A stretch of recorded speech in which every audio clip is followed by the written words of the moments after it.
Israel को लगा जबरदस्त झटका। जी हां, नेतन्याहू हो गए परेशान, चूंकि फिलिस्तीनियों की हो गई है एक तरह से अखलाकी जीत। दुनिया ने देखा जो मुल्क, जो ताकतें इस्राइल के साथ खड़ी नजर आती थी, उन्होंने फिलिस्तीन का किस तरह से दिया साथ। मगरिबी ताकतों के फिलिस्तीनी रियासत को तस्लीम करने पर इस्राइल बरहम। बर्तानिया, ऑस्ट्रेलिया, कनाडा और पुर्तगाल ने इतवार के रोज फिलिस्तीनी रियासत को तस्लीम कर लिया और अभी यह सिलसिला जारी है। दुनिया के बहुत सारे ऐसे ममालिक हैं जिन्होंने फिलिस्तीन को पहले ही मंजूर किया हुआ है, उनमें से भारत भी एक है। भारत ने आज से बहुत पहले से फिलिस्तीन को एक अलग रियासत के तौर पर तस्लीम कर लिया है। लेकिन मगरिबी ममालिक यानी जो वेस्टर्न कंट्रीज हैं, उनमें से बहुत सारे ऐसे मुल्क थे जिनको बरसों लग गए। लेकिन अब एक ऐसे मोड़ पर, एक ऐसे मौके पर जब इस्राइल लगातार फिलिस्तीन में, गजा में बम बरसा रहा है, तो ऐसे में इस्राइल को शायद यह उम्मीद थी कि उसका प्रोपेगेंडा, इस्राइल की बात वेस्टर्न ममालिक भी मानेंगे, लेकिन हुआ इसके बिल्कुल उलट। इसीलिए दुनिया भर में जिन लोगों को भी गजा में हो रहे जुल्म कर और गजा के लोगों से हमदर्दी है, वो तमाम लोग जश्न मना रहे हैं। और जश्न क्यों ना मनाएं? क्योंकि ऐसे ऐसे मुल्क शामिल हैं जिन्होंने फिलिस्तीन को एक अलग रियासत, एक अलग कंट्री के तौर पर मंजूर कर लिया है। आप सुनेंगे तो हैरान हो सकते हैं। बर्तानिया यानी कि यूके, ब्रिटेन, ऑस्ट्रेलिया, कनाडा और पुर्तगाल ने इस बात का ऐलान कर दिया, ऑफिशियली इस बात का ऐलान कर दिया कि हम फिलिस्तीनी रियासत को तस्लीम करते हैं। यानी हम एक फिलिस्तीन अलग स्टेट और इस्राइल एक अलग स्टेट, इस बात को हम मानते हैं। जबकि इस्राइल का क्या कहना है? बेंजामिन नेतन्याहू ने एक नहीं कई बार कहा है कि देयर इज नो फिलिस्तीन, हम कोई फिलिस्तीन नहीं मानते। यह इस्राइल ने कहा। लेकिन अब इन मुल्कों के नाम लेने से इस्राइल को एक बड़ा झटका लगा है इंटरनेशनल लेवल पर। अभी तो और आपको हम बताने जा रहे हैं कि और कौन कौन से मुल्क हैं जो इस्राइल की उम्मीदों के खिलाफ, इस्राइल की आशाओं के बिल्कुल उलट फिलिस्तीन को एक अलग रियासत, एक अलग कंट्री तस्लीम करने पर जोर दे रहे हैं। इस्राइल बरहम है, इस्राइल नाराज है। बेंजामिन नेतन्याहू को इस बात की तकलीफ है, शदीद तकलीफ है। यहां तक कि अमेरिका भी इस फैसले से खुश नहीं है। डोनाल्ड ट्रंप भी इस कदम से इन ममालिक के यानी कि यूके, बर्तानिया के और ऑस्ट्रेलिया के और कनाडा के इस कदम से उतने खुश नजर नहीं आ रहे। लेकिन अब आपको यह बता दें कि खुद अमेरिका में भी अब यह मांग उठ रही है कि अमेरिका फिलिस्तीन को अलग स्टेट, अलग कंट्री के तौर पर तस्लीम करे। अमेरिका के सेनेट के कई मेंबर्स ने यह आवाज उठाई है और इनमें एक बड़ा नाम बर्नी सैंडर्स का भी है।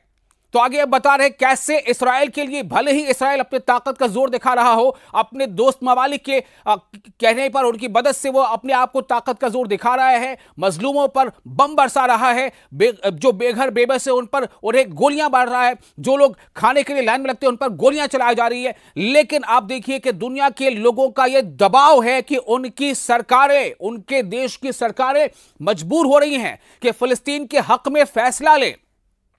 आपको बता दें कि ये जो चार ममालिक है ना, बर्तानिया, ऑस्ट्रेलिया, कनाडा और पुर्तगाल, इन्होंने तो ऑफिशियली अनाउंस कर ही दिया। अब इसमें फ्रांस और 15 और मुल्कों के नाम शामिल हैं जो यूनाइटेड नेशन के जनरल असेंबली में बाजाब्ता तौर पर फिलिस्तीनी रियासत को तस्लीम करने की तैयारी कर चुके हैं। बर्तानिया, ऑस्ट्रेलिया, कनाडा और पुर्तगाल ने इतवार के रोज यह फैसला कर दिया, फिलिस्तीनी रियासत को तस्लीम कर लिया। जो मगरिबी खारजा पॉलिसी यानी वेस्टर्न जो एक्सटर्नल पॉलिसीज है, उसमें दहाइयों पर मुहित एक तारीखी तब्दीली है। इसे एक हिस्टोरिकल चेंज माना जा रहा है इन मुल्कों की तरफ से। इस्राइल ने इस पर बहुत ज्यादा बरहमी का, यानी कहते हैं ना कि चिढ़ जाना, गुस्से में आ जाना, चिढ़ जाना, बरहमी का इजहार किया है। जबकि अमेरिका ने भी इसकी मजम्मत की है। तो आप सुनिए कि फ्रांस और 15 और मुल्क अक़वाम मुत्तहिदा में यानी यूनाइटेड नेशंस जनरल असेंबली में बाज़ाब्ता तौर फिलिस्तीनी रियासत को तस्लीम करने की तैयारी कर रहे हैं। यानी एक तरफ इस्राइल की कोशिश यह है कि फिलिस्तीन को निस्तनाबूद कर दे, फिलिस्तीन को दुनिया के नक्शे से मिटा दे, फिलिस्तीन को वहां पर खाक में मिला दे। लेकिन दूसरी तरफ ऐसे ममालिक, यूके, ऑस्ट्रेलिया, कनाडा, पुर्तगाल, फ्रांस, ये सब इनका एक अलग ही कदम है। तो यह इकदाम इस्राइल पर मजीद दबाव बढ़ा देगा। यह ऐलान कि 2 रियासती हल, 2 स्टेट पॉलिसी के इजलास के दौरान सामने आए, फ्रांस के मुश्तरका सदारत में मुनक़िद हो रहा है। क्योंकि इसकी जो अभी ये जो प्रोग्राम हो रहा है यूएन में, ये सऊदी अरब और फ्रांस, यही दोनों कंट्री मिलकर इसको ऑर्गेनाइज कर रहे हैं, इसकी सदारत कर रहे हैं। तो इसका मतलब साफ तौर से है कि फ्रांस तो यह काम करेगा ही करेगा, क्योंकि फ्रांस के जो इमैनुअल मैक्रोन हैं उन्होंने पहले इस बात का ऐलान कर दिया था। तो आपको बता दें कि यह इजलास के अख्ताम तक फिलिस्तीनी रियासत को तस्लीम करने वाले ममालिक की तादाद बढ़कर 16 हो जाएगी। यह एकदम पक्की बात है। जो ममालिक पहले से मान चुके वो तो मान ही चुके हैं, लेकिन ऐसे मुल्क, ऐसे देश जो अब तक नहीं मानते थे इस फैसले को, अब तक इस पर वो तैयार नहीं थे, ऐसे देश अब इस पर जो अमल करेंगे उनमें ज्यादातर वेस्टर्न कंट्रीज हैं, वो उनकी तादाद 16 तक हो जाएगी। यह मुतवक्को एतराफ दरअसल इस अमल की तकमील है जिसके लिए पेरिस और रियाज यानी फ्रांस और सऊदी अरब कई महीनों से सरगर्म थे। इसी अमल के नतीजे में अक़वाम मुत्तहिदा की जनरल असेंबली यानी यूनाइटेड नेशंस जनरल असेंबली के रुकन ममालिक की जितने मेंबर कंट्रीज हैं उनकी भारी अक्सरियत ने एक मुसवदे की, एक रिजोल्यूशन की मंजूरी दी जो फिलिस्तीनी रियासत के क़याम की हिमायत करता है। आपको मैंने पहले बताया था उस रिपोर्ट में कि किस तरह से 192-93 में से 142 वोट फिलिस्तीन रियासत बने, इसके लिए रेजोल्यूशन के हक में वोट पड़े थे और सिर्फ 12 इसके खिलाफ थे, 10 इसके खिलाफ थे, माफ कीजिएगा, सिर्फ 10 वोट खिलाफ थे और इसके पक्ष में 142 और 12 ऐसे वोट थे जो एब्सेंट थे, जिन्होंने वोटिंग नहीं की थी। तो आपको बता दें कि फ्रांसीसी सदर ने अमेरिकी चैनल CBS के प्रोग्राम में यह फेसिनेशन में कहा कि फिलिस्तीनी एक वतन है, यानी फिलिस्तीन एक वतन और एक रियासत चाहते हैं। जो फिलिस्तीनी लोग हैं वो चाहते हैं कि उनका एक वतन हो, इसको दुनिया तस्लीम करे।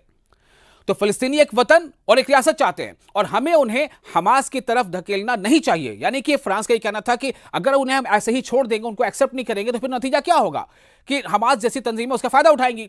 अगर हम उन्हें सियासी फिक्र फराहम नहीं करेंगे, उन्हें सियासी प्लेटफॉर्म नहीं देंगे, तो वो हमास को ही वाहिद हल समझेंगे।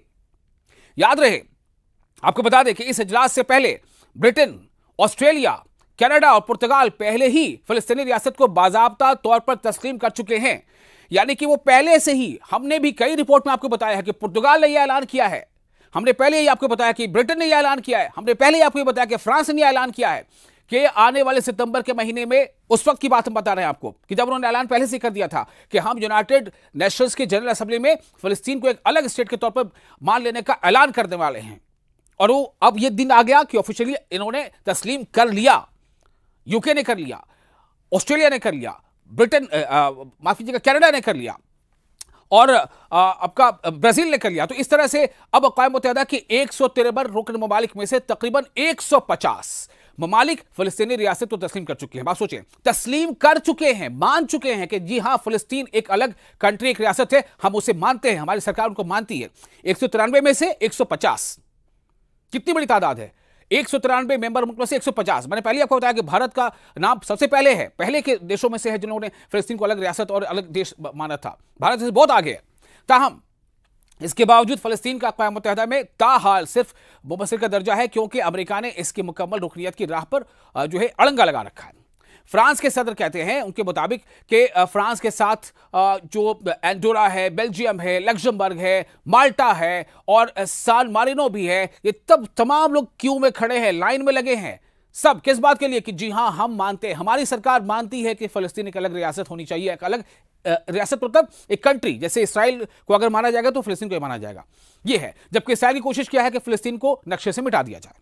आप देखिए, इसी को कहते हैं कि कुदरत का इंसाफ, इसे कुदरत का इंसाफ कहते हैं। यानी कि हो तो ये रहा है कि बुलडोजर चला करके, बम गिरा करके, ठीक है, और टैंकों से जो है बिल्डिंगों का मिसमार किया जा रहा है, अस्पताल, स्कूल, कुछ नहीं देखा जा रहा, सबको गिराया जा रहा है। लेकिन दूसरी तरफ क्या हो रहा है, ऐसे ऐसे ममालिक से मदद मिल रही है, ऐसे ऐसे ममालिक से फिलिस्तीन के हक में आवाज उठ रही है, जिसके बारे में आमतौर से सोचना भी बड़ा मुश्किल था कि क्या ऐसा भी हो सकता है, लेकिन हो रहा है। दूसरी जानिब जर्मनी ने वाज़ेह किया है कि वो करीब मुद्दत में फिलिस्तीनी रियासत को तस्लीम नहीं करेगा, लेकिन उसकी अभी उस पर गौर फिक्र कर रहा है। उसने ऐसा कहा है।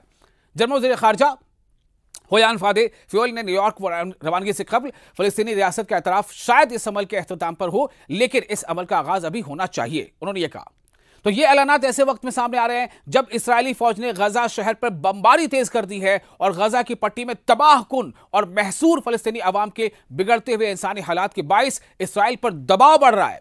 ये इक़दामात, ये स्टेप्स फलस्तीनियों के लिए एक तारीखी मोड़ है, फलस्तीनियों के लिए ये बहुत बड़ी जीत है, ये मोरल विक्ट्री है, इखलाकी जीत है। जिनकी बरसों से अपनी एक आजाद रियासत के क़याम की ख्वाहिश रही है। इससे कबल ताकतवर मगरबी ममालिक ने तवील अरसे तक, लंबे टाइम तक ये स्टैंड रखा था अपना कि फ़लस्तीन को तस्लीम करना सिर्फ इसराइल के साथ मुज़ाकराती अमन मुआहदे के तहत होना चाहिए। लेकिन नहीं, अब जो है वो इसको अलग रियासत और अलग कंट्री तस्लीम करने के तैयार है। अब तक अक़वाम मुत्तहिदा के 3/4 अरकान यानी 3/4 193 में से कम 145 ममालिक फ़लस्तीन को तस्लीम कर चुके हैं। ऑस्ट्रेलिया के वज़ीर आज़म एंथनी एल्बनीज़ का कहना है कि यह कदम फ़लस्तीनी अवाम की जायज़ और देरीना उमंगों को तस्लीम करता है, जबकि पुर्तगाली वज़ीर ख़ारजा पालो रेंगल ने कहा है कि 2 रियासती हल को मुनसिफाना यानी जस्टिस वाला, इंसाफ वाला और पायदार यानी लॉन्ग रनिंग, लॉन्ग लास्टिंग अमन का वाहिद रास्ता करार दिया। बरतानी वज़ीर आज़म कीर स्टारमर ने कहा कि बरतानिया ने बाज़ाब्ता तौर पर फ़लस्तीनी रियासत को इसलिए तस्लीम किया है कि फ़लस्तीनियों और इसराइलियों के लिए अमन की उम्मीद और 2 रियासती हल को